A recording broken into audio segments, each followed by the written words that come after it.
Or viewers at home, I want to specifically welcome you to this special edition of today's program. I call it special edition because we are doing this out of the scheduled time for the program, out of the station, and with somebody that is very special, that is doing something that is very special today. Most of you will know him, but for the sake of formality, let me begin by introducing him as my brother, my friend, and my very senior friend, His Excellency Alhaji Engineer Musa Wada. You're welcome to the social. Thank you very much, my brother.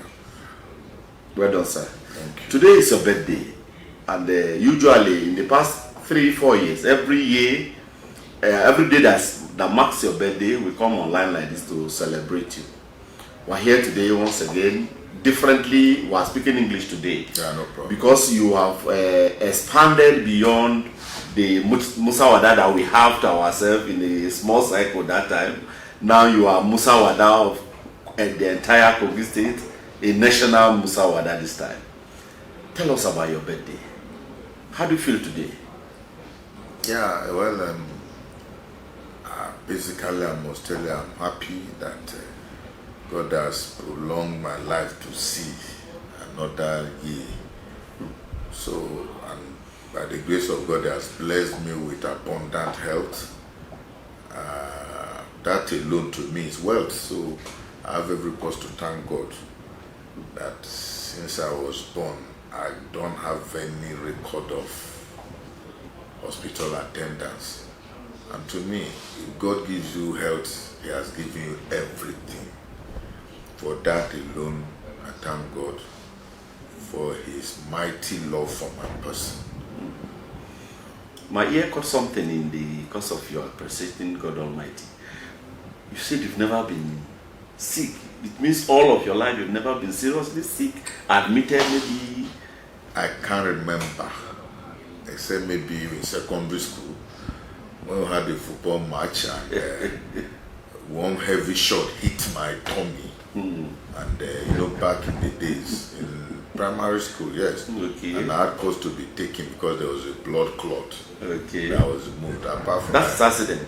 That's That one accident. is, So- but to say that you have serious malaria, No. serious and you are hospitalized, you've never been. Not at all, not at all. Oh, wonderful. And that's why for that alone I thank God. And that blessing stretches to everybody in my nuclear family. I've never had cause to say I'm rushing to hospital because of any child or my wife. No. For that alone, I'm very grateful to God. Oh, thank God. Then take us back again a little into your background. Yeah. I have interest in knowing your childhood because I meet you at this adult age, and you are very agile, very aggressive. When I say aggressive, not negatively, I mean you are full of energy and all of that. Tell me tell us a little about your childhood. I grew up like a normal child, born to a father who was a customary court judge, a trading mother. And so our father was a very great disciplinarian. In the early years of my life, I was still with my mother back in Ida when she was cooking for some primary school, St. Boniface. And all I knew then was eating her food. Then after a while, about the age of 6, my father deemed it necessary to move me out from her, or I would not go to school. So I had to go and be brought up by headmaster, may so rest in peace, in one village, Okorolafia, in the Kena local government. That's where I finished the whole of my primary education. Then from there, I went to government secondary school, Tikina, where I had my, what they call it, O-level, then West African certificate. From there, went to School of Basic Studies at Modubel University, Zaria. That time, everybody was going to Bukuro, Mutala College of Science and Tech. We were privileged to be admitted by the grace of God and my father, who took me and got admission for me in Zaria. And through self-effort, I got admission to Modubel University, got the BSc degree in Modubel University in building engineering. Got a master's degree in transport from former Ogun State University. Then got a postgraduate diploma in civil engineering from Federal University of Technology, Akure. Then lately moved ahead to get my doctorate degree from University of Calabar. That was through my working life. I got the PhD like some 5 years back, or 6 years back. Yeah. I think that is a brave about my We'll come back to your academics and your career. Yeah. But let's go back again, specifically, in which of the towns or villages in Igala were you born? I was born in Ida. My mother is from Ida specifically. So I was born in Ida. Who are your friends, your childhood friend that time? I mean, I'm not talking about primary school, those are Secondary school? No, those you grew up with, I mean, in the neighborhood as children, playing together, growing up together. I used to remember Engr Musa, who was living opposite us in Onuchola Street, Ida GRA. Ida Sabongeri, not GRA, the typical Ida Sabongeri. Himself, one Adeopanachi, there was one Achonu Paul. I think those are the few I can remember. You know, that's a while back. I mean, a long time ago. Your career, your public or civil service life? Yeah, it's like I told you, after my first degree, I went to Lagos, and that time we came out was during Buhari era.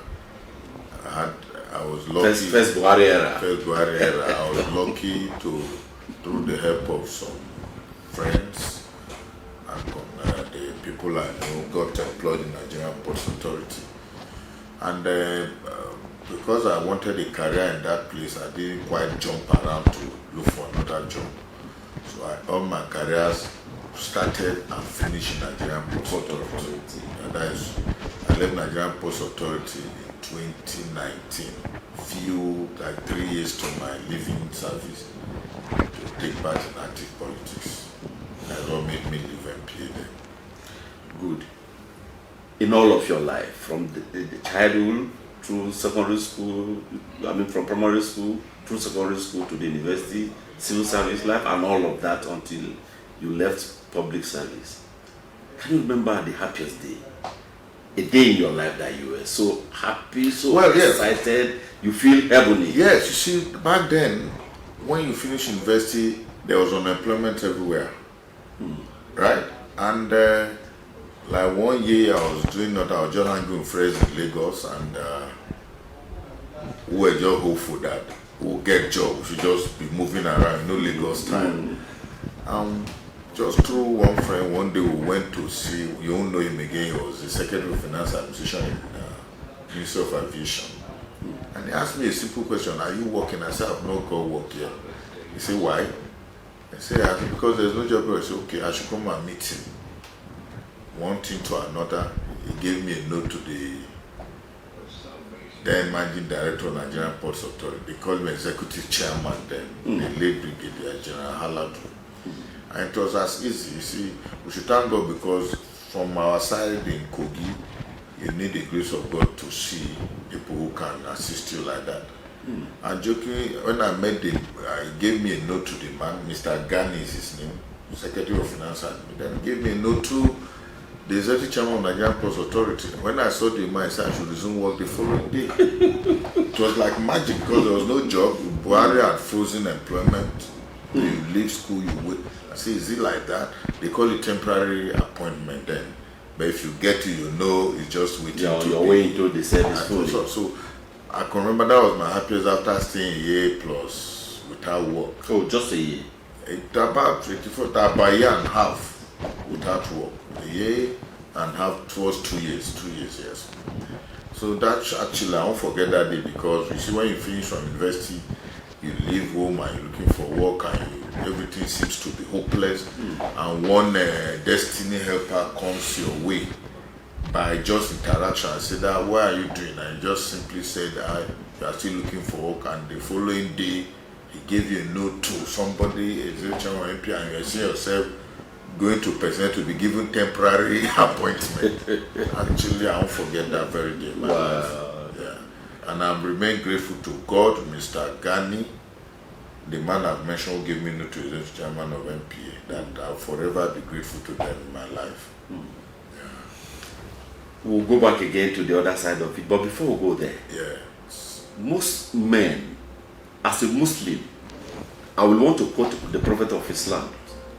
Prophet Muhammad said, any man that is married have fulfilled half of his religion. But not every man is lucky to be happily married. There are some that are blessed with wealth and all other good things of life, but marriage will be a challenge. Even if it's on the public space. Flash briefly about your marital life. Well, you know, like I take things in life generally. I'm not too rigid about anything. I saw marriage as an obligation in life, in fulfillment of the injunctions of Islam and even humanity. God says, go to the world, procreate and multiply. I was a normal Lagos guy, and after school I stayed a while before I got married. And when I felt it was time, I said I needed to go back and look for an ideal woman. And through one connection or the other, I was introduced to my present wife, and I got close to the mother, and I saw that this is a good home. Well, I was not too much into this Islam then, and went to a visit 2-3 times to Sokoto. The rest culminated to my introduction in 1995. Then married in 1996, and so far I can comfortably tell you that there's never been any issue in the marriage. Blessed with 3 children, 2 in Canada, 1 here, because I've always, it's my principle in life, being a product of polygamy and the disadvantages inherent in polygamy, that I vow that God do not make, I won't be encouraged to be a polygamist in life. So it's a principle for the happiness of your children and your comfort in your old age. So far it's been God's blessing. Very trouble-free marriage. Very, to a large extent, my wife is very, very religious. Comparatively, I think she's more religious than me. I do my 5 daily prayers, but I'm not too.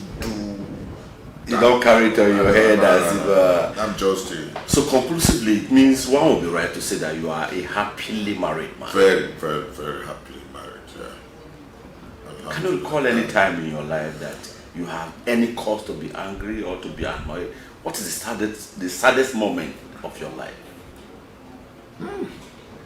Saddest moment, is it generally? Or you want to be specific? I'm trying to say either an event or an occasion or a day, something that make you feel so bad. Well, I would say, you know, I've lost my father. I lost my father in 2014. Yes. I lost my mother in 2022, last year. I think you should fuse it into one day. I think I don't love my mother and my father. I don't love my father, mother, my mother. I think if combined, that is the saddest moment of the thing that saddens you most is the death of your parents. That is all you got it. When my parents died, my brother, you now know this world is just nothing. It's transient, vanity. So, and now forever, there's no day I don't remember them. Anytime I wake up, so it's something to think about, because when you think about them, you think about your own exit one day. So that is, if you say that is the saddest moment of my life.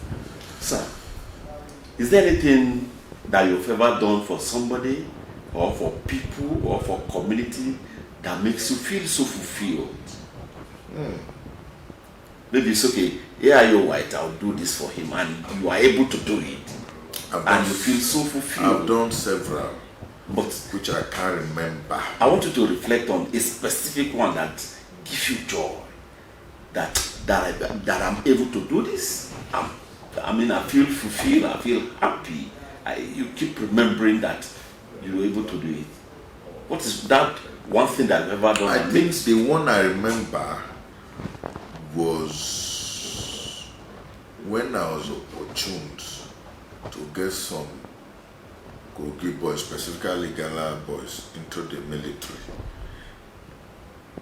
apart from the several individual things you do for people,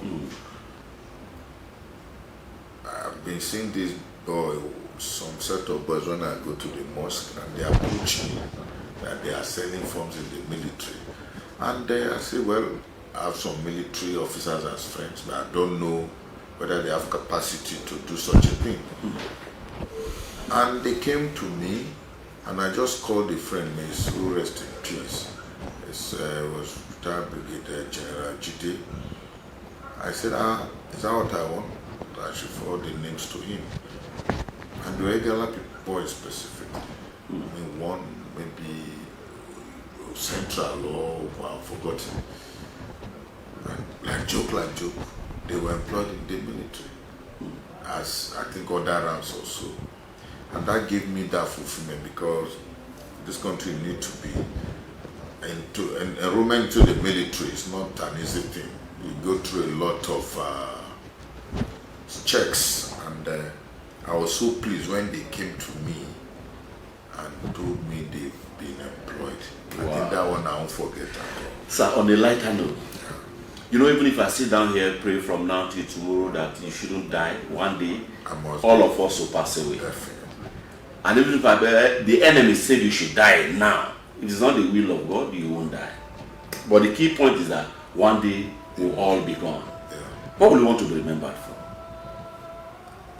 I want to be remembered as a man who in his little way has impacted on humanity.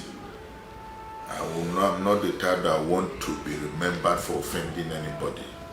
As I've always said, if God can forgive, and if all of us pray to God for forgiveness, even though there is no notable sin I've committed, but they say it is not you that knows which sin you commit, it's God that knows. I did say, basically, before I break my last, I want to be forgiven for any offense against any human being. But to be remembered for is the impact I can make on humanity, which I feel is more of a lasting legacy than his wealthy, his this, his that. Do you understand? So I pray to God to give me long life to do much for people that I will be remembered for. And what does it take? To ensure, you're not praying to get enough of too much resources legally to help humanity. The work must be legal and should make impacts on the existence and survival of fellow human beings or a community. I think that's the only thing I want to. Thank you so much. On the final note, finally, today the social media was all. I think Zuckerberg should be aware that something happened in Kogi today. Everywhere was flooded. People that I don't even expect from here and there, from all walks of life, people celebrated you. A word of appreciation to those people that celebrated I see. Well, you may not, you must have been aware that I'm in politics. And basically, if I'm in politics, I'm in touch with the people. There's no way I can appreciate them than telling them thank you and God bless all of you for marking this day with me through your both print media, that is Facebook, WhatsApp, normal SMS. I can never thank you enough from this medium. But I tell you, and I promise all of you, I remain who I am, committed to all of you as friends, brothers. I believe in those who believe in me. I love all of you who love me back. And I assure all of you and your families will all live long till our old age in good health. Amen. To celebrate each other. Amen. God bless you all. Viewers at home, here we will draw the curtain for the book program, birthday program this evening. But again, there's one thing I will tell you. I will have said off record, but if it's off record, you don't see it. I have been here for a while. We had lunch together, and that was introduction to the birthday, whatever, and the lunch is heavy enough to contain me and even be a takeaway. And after here, we are going somewhere, I won't tell you. And I've already come home to tell Madam that I won't be coming back home today. It's going to be birthday all through the night. Thank you for being with us, and it's a pleasure having you. Your Excellency. Yeah. Once again, happy birthday and congratulations. I celebrate you, and do I call it jealous, or I appreciate your lifestyle, and I thank God. I celebrate you, the much that God have done for you to have lived up to this time and you've never been sick. That alone is my greatest take from this whole discussion, because there are people already, apart from even health challenges, there are people, once they get to this age, they have one ailment or the other to manage, and they are constantly on medication. But here you are, sound and healthy. That you are my in-law. I don't want to say I would have suggested you take another wife. I'll tell you. No. I will have said so. But thank you, viewers. Have a wonderful night rest. Good night.